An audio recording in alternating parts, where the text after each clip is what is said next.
Hai, Assalamualaikum warahmatullahi wabarakatuh. Selamat datang kembali di Ihsan Faris, IELTS and TOEFL Classes.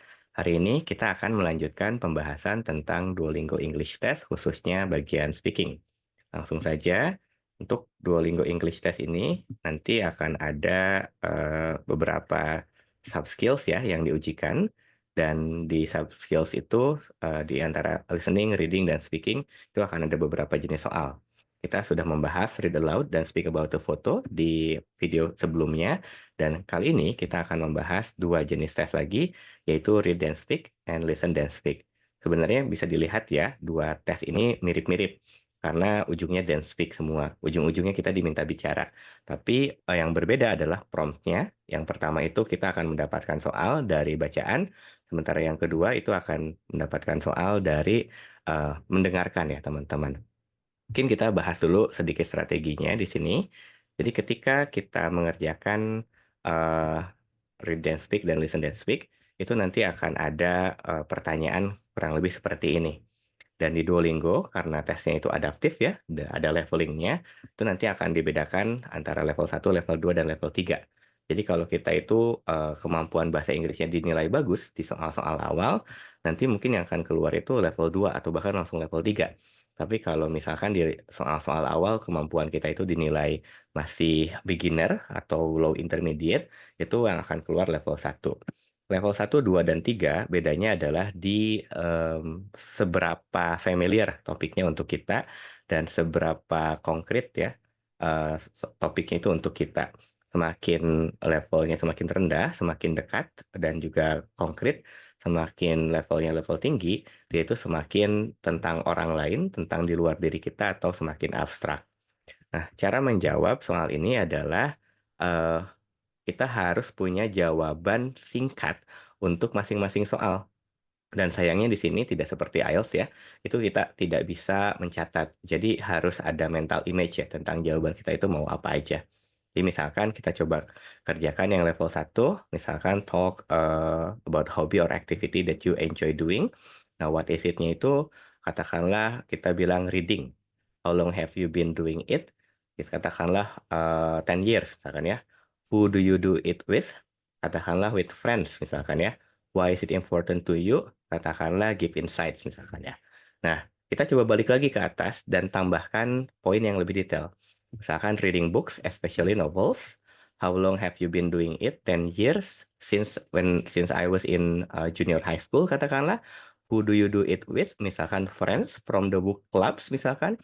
Why is it important to you? Misalkan give insights especially about how to deal with stressful situations misalkan kayak gitu.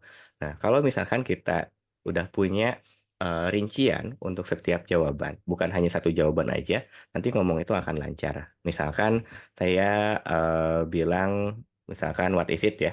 So I would like to talk about the hobby or activity that I really enjoy doing. So I really love reading books, especially novels. And some of my favorite novels include the one written by George Orwell, Animal Farms, and also from the local authors, from Indonesian authors. I love a book of Eka Kurniawan, for example, Cantik Itu Luka. I can list a lot of like titles, but I think I don't have the time for it. Yeah, I have been doing it since I was in junior high school, around 10 or 12 years ago, and it was in the first grade yeah, that I started reading novels because at that time there was like an assignment from my Indonesian language teacher to review a book. And initially I did it alone because reading books for junior high school seems to be like a nerdy activity or like not so cool activity. But then in senior high school, I joined a book club and then I found people who have the same interest as me. And after that, I keep reading books. And in university, when I went to the English education department, I met a lot of people who also had the same interest with me. And we also made like some clubs. Yeah. I was the leader of that club at that time. And I, of course, try to encourage others to read more books. Yeah. I think reading books is important for me, and even if it is novel, it is not something related directly to my academics or to my career, but it can affect my life significantly because by reading novel or literature in general, we can have like experiences that we might never experience in life, and that might make us more empathic towards others and also more wise and mature when dealing with hardships or difficult situations. Nah, itu contohnya ya, teman-teman. Jadi jawabannya itu nggak the activity is reading a book and I have been doing it for about 10 years. I do it alone right now, but in the past I did it with my friends in the book club. And I think it is important because it can make me feel happy. Nah, itu jangan seperti itu karena nanti kita akan punya waktu yang sangat-sangat berlebih ya, teman-teman. Mungkin kita bicaranya di bawah 30 detik dan 30 detik itu sudah sangat-sangat minimal kayak gitu kan. Targetnya sih 1 menit minimal. Walaupun ada 30 detik lebih, 1 menit itu saya pikir untuk yang mau dapat nilai 100 sampai 120 masih memungkinkan. Cuman kalau teman-teman targetnya itu di atas 120, yang mana itu kalau untuk daftar ISMA dengan Duolingo akan jauh lebih baik, itu usahakan bicara 1 menit 30 detik. Itu ya, dimaksimalkan waktunya. Nah, tapi jadi dari segi strateginya yang harus dilakukan itu adalah explain the details ya. Explain from general to specific. Setiap kita punya satu poin yang jadi jawaban utama, cari detailnya. Misalkan kalau kita punya ini ya, soal seperti ini, describe your favorite subject in school. Nah, ini tuh jangan hanya jawab misalkan biology kayak gitu. Tapi harus jelaskan bahwa biology itu is a study of life. Terus why do you like it? Misalkan jangan hanya jawab fun. Nah, fun-nya itu kenapa? Karena misalkan ada eksperimen, ada kind teacher, which always ask the difficulty that the students experience. Nah, itu kan membuat penjelasan lebih panjang, lebih detail juga gitu. Terus how long have you studied it? Kita jawab misalkan 3 years, 5 years itu.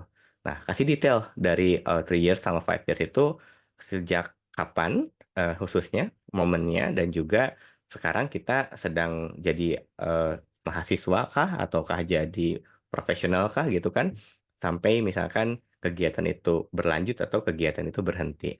Misalkan di sini saya bilang 8 years ya, 3 years in junior high school, 3 years in senior high school, and 2 years in college kan. Jadi nanti penjelasannya akan lebih detail gitu. Dan ini bahkan bisa diperpanjang lagi ya penjelasannya. Nah, ini important to you misalkan because it is related to my subjects. Right now I am studying medicine in university and of course it relates to biology misalkan. Nah, ini ada penjelasannya lebih spesifiknya bahwa di medical school itu kita harus understand human body atau misalkan kita understand various processes ya that happen around us gitu. Nah, jadi kalau misalkan kita eh, coba gitu dengan prompt seperti ini, katakanlah ini ada di kepala saya semua, karena dalam Duolingo itu kita tidak boleh mencatat, kita akan bilang I would like to tell you about the subject that I like to study at school and even until now. So the subject is biology. It is a study of life, and it studies a lot of things from human nature to animals. And I like it because it is fun. When I study biology, I feel like it is very relevant to my life. But more importantly, when I was in senior high school, I guess that what made it fun was that it had a lot of experiments, and also the teacher was really great. She would love to ask the students what are their difficulties when they had experiments or when the teacher explained about the concept. So the students were really engaged and involved in the class. I have studied it now for about 8 years. So 3 years in junior high school, 3 years in senior high school, and now I'm a medical school.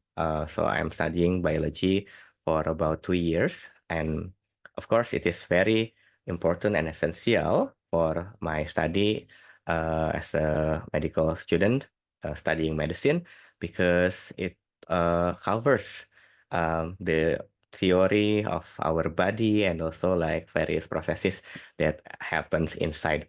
If I was not interested in biology, when I was in senior high school, if I'm not interested in biology now, I think that I would not succeed ya in academics or in professional world ya. Oke, nah itu contohnya ya. Jadi kita punya banyak checkpoints ya untuk dikatakan sehingga kita nggak harus mikir on the spot, nggak harus mikir impromptu. Jadi 20 detik itu adalah 20 detik yang krusial. Nah, untuk listen dan speak sebenarnya kurang lebih sama aja. Bedanya hanya di prompts-nya aja. Dan mungkin sekarang kita coba ini ya, praktek langsung di websitenya. Dan ini juga saya deg-degan karena saya nggak tahu nanti soal di website itu akan seperti apa. But ya, kita harus siap apapun soal yang didapatkan.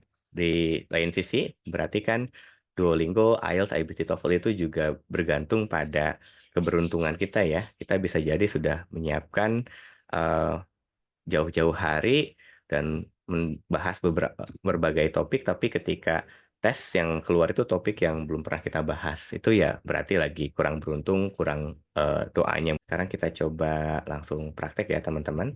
Dan jujur untuk saya pun ini sesuatu yang menegangkan, yang membuat nervous, karena saya tidak tahu soal yang akan saya dapatkan itu apa. Jadi saya pun bisa saja em, tidak bisa mengerjakannya secara maksimal jika topiknya itu memang benar-benar unfamiliar atau jika saya nervous. Jadi ya kita harus banyak berdoa, semoga soal yang didapatkan itu adalah soal yang memang familiar ya atau yang memang kita kuasai. Dan lagi minimal kita bicara 30 detik dan idealnya sih minimalnya 60 detik ya. Yang paling bagus bisa sampai 1 menit 30 detik. Waktu persiapannya hanya 20 detik, jadi harus dimaksimalkan untuk mencari jawaban yang mudah dijelaskan itu apa.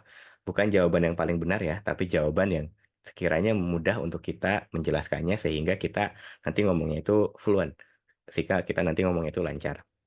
There you go, ini soal yang saya akan dapatkan pun saya nggak tahu apa. Dan oke, describe a time you work with other people on something.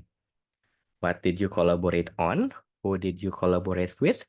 Do you enjoy collaborating with others? Why or why not ya? Oke, ini saya sudah pikirkan jawabannya, sudah ada detail-detailnya, dan kita mulai dengan parafrase.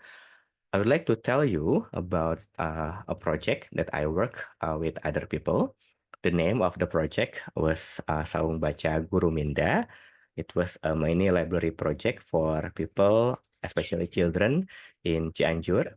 So the aim of this project was to encourage children to read books and to learn English. I collaborated with some youth, some students from a local university in Cianjur called Surya Kancana University. And it was quite far actually from the site or the venue of the project, but the students were willing to come to the site, to the library once a week. I really enjoyed having the collaboration with them because of several reasons. The first one was because they were very devoted to this project. Again, they live quite far away from my house, from where the library is, and it took about 2 hours. But they were very willing to teach the students early in the morning, even without some payment. And second, I guess that they had high potentials. Their quality of the teaching and communication were really wonderful. So the project was a big success, but unfortunately it stopped because of COVID-19 pandemic. Nah, itu contoh ya dari penjelasan saya. Kita bandingkan dengan sampelnya.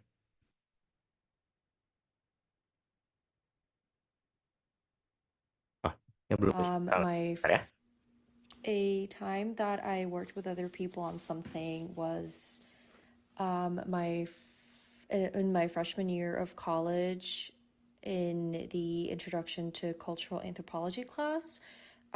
There was a group project that we had to work on where we formulated a research question, conducted qualitative interviews, and presented a write up of the findings.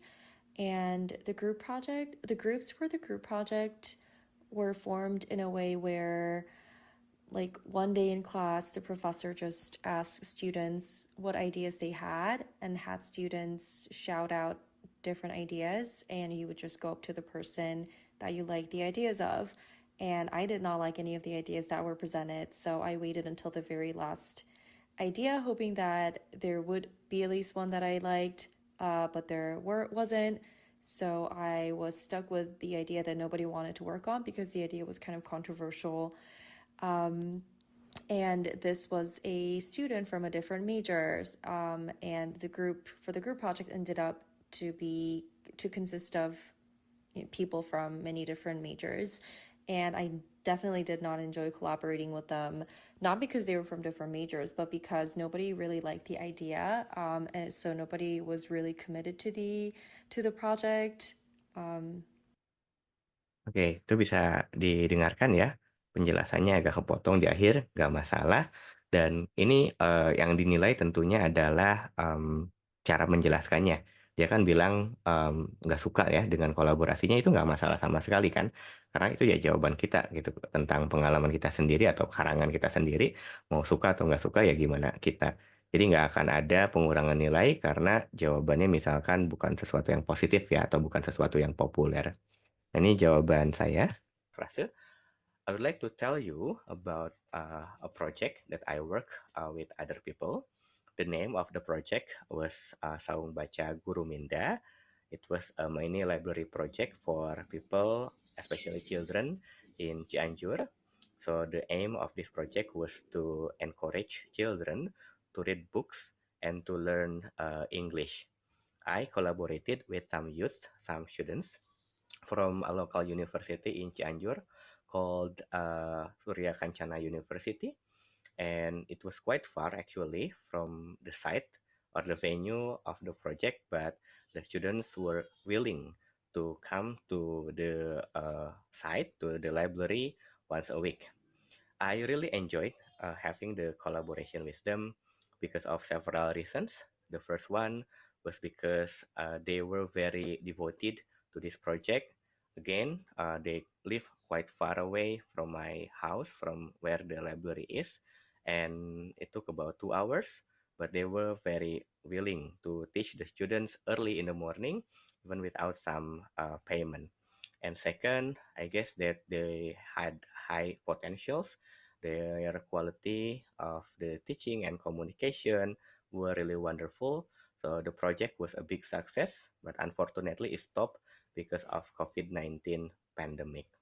Oke, itu contoh dari saya. Don't mind the noise ya, suara anak-anak, suara motor dan sebagainya. Bisa didengarkan ya, seperti apa cara mengerjakan soal read and speak ya teman-teman ya. Oke, nah selanjutnya kita akan coba bagian yang listen dan speak. Di sini tantangannya itu adalah prompt-nya diberikan dalam bentuk listening atau audio. Jadi kita harus benar-benar konsentrasi, kalau enggak nanti soalnya apa kita lupa dan jawabannya walaupun bagus bisa jadi nggak nyambung ya. Oke, kita coba ya.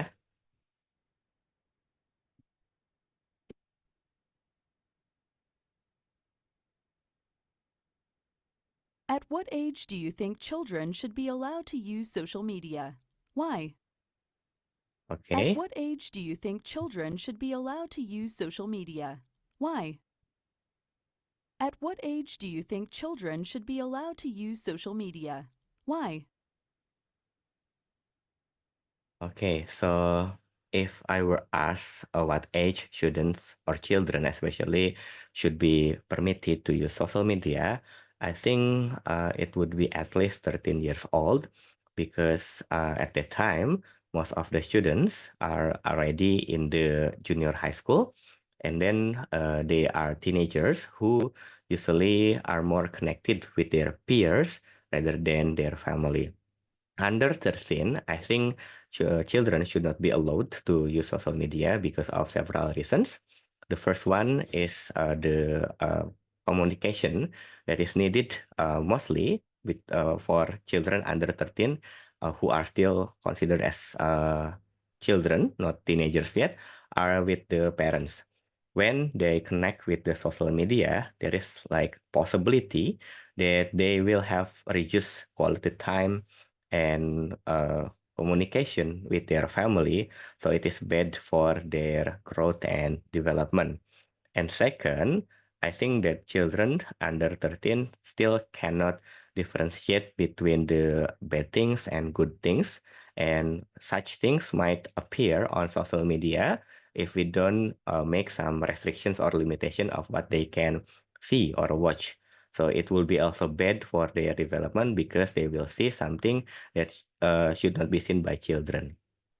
Nah, kurang lebih seperti itu ya, dan berat juga ya pertanyaannya ya tentang umur berapa anak-anak boleh, ini ya, boleh connect ke sosial media dan pertama juga anak-anak ya memang nggak boleh kan connect ke sosial media. Jadi mungkin di awal saya mikir, ini apakah remaja itu masuknya ke anak-anak atau bukan gitu kan. Jadinya ya, butuh waktu juga untuk memproses jawabannya walaupun katakanlah bahasa Inggrisnya lancar. Terus yang kedua adalah kita, mungkin diminta lebih fokus menjelaskan kenapa tidak boleh lebih, awal kan, karena kalau udah lebih tua dari itu, misalkan 13 tahun ke atas, semua orang tahu bahwa, itu ya udah cocok ya untuk main sosial media karena lebih dewasa. Jadi kalau tadi saya memilih penjelasan kenapa di bawah itu nggak boleh, karena di bawah itu kan udah pasti lebih ke children-nya ya. Ini mungkin saya tunjukkan sampelnya. I don't know if I can give a specific number for the age at which children should be allowed to start using social media because I think that's ultimately up to each parent and their parenting philosophy. But if I had to give a number, I would probably say middle school to high school based on my own experience. I think I started using social media in my last year of middle school, and I was definitely not using it in a healthy way, like being hyper obsessive about how other people thought of me and how I presented to other people in social media. And I feel like it would have been really helpful if I'd been given guidance on how to use social media in a healthy way. So I guess what I'm trying to say is I feel like the age matters less than how they use social media and the amount of guidance that they receive in using social media. So I would say middle school to high school, but in moderation and with plenty of guidance from caretakers and other adults. Oke, itu contohnya ya, dan jawaban saya. Okay, so if I were asked what age students or children especially should be permitted to use social media, I think it would be at least 13 years old because at that time most of the students are already in the junior high school, and then they are teenagers who usually are more connected with their peers rather than their family. Under 13, I think children should not be allowed to use social media because of several reasons. The first one is the communication that is needed mostly for children under 13 who are still considered as children, not teenagers yet, are with the parents. When they connect with the social media, there is like possibility that they will have reduced quality time and communication with their family, so it is bad for their growth and development. And second, I think that children under 13 still cannot differentiate between the bad things and good things, and such things might appear on social media if we don't make some restrictions or limitation of what they can see or watch. So it will be also bad for their development because they will see something that should not be seen by children. Oke, itu jawaban dari saya ya. Eee, ya susah, pertanyaannya, and for the practice nggak apa-apa untuk teman-teman latihan dulu, dengan waktu persiapan yang lebih panjang dan mungkin waktu bicaranya juga nggak harus 1 menit, 30 detik, bahkan tanpa waktu pun saya rasa oke ya untuk latihan-latihan awal. Oke, mungkin itu aja latihan dan penjelasan tentang read then speak and listen then speak. Jangan lupa like, comment, share, and subscribe video ini. Dan semoga lancar untuk tes Duolingo dan pendaftaran ISMA-nya. Sampai jumpa di video selanjutnya.